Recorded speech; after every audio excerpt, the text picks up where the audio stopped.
I continued to fight wasteful spending, but it all came to a head, like Tom said, a couple of years ago. We were dealing with more and more bills crossing a desk and being passed by voice vote. Well, the accountant and me, every time a bill crossed the desk, those were dollar signs. We were growing government, and you couldn't see the spending habits of your legislators because they weren't putting their name with their vote. There was a bill that came up, and it focused on the cost of living increases for state employees and retirees.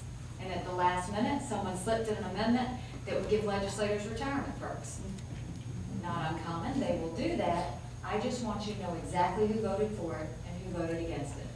But instead, it was read across the desk, passed overwhelmingly, and to this day, you cannot find one legislator that says they voted themselves a pay raise.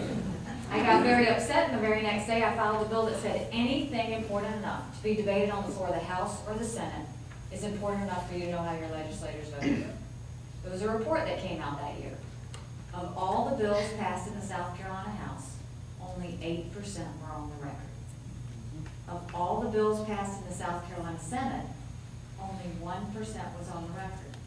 So my question to you is, if you didn't know how your House member voted 92% of the time, if you didn't know how your senator voted 99% of the time, how did you know who to vote for when you went to the polls? Because you didn't. This is the part that's a little bit painful. I went to my Republican leadership. I said, we must do this. This will make us accountable. The people will start to trust us again. And my leadership said, put the bill away. We don't need to have it. We will decide what the people need to see and what they don't.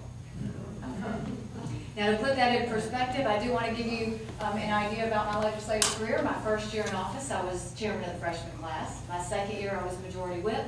My third year, I was put on a powerful business committee, and my fourth year, I was subcommittee chair of banking. The year that I wouldn't put the bill away, the year that I fought to get you legislative votes on the record, they stripped me of everything.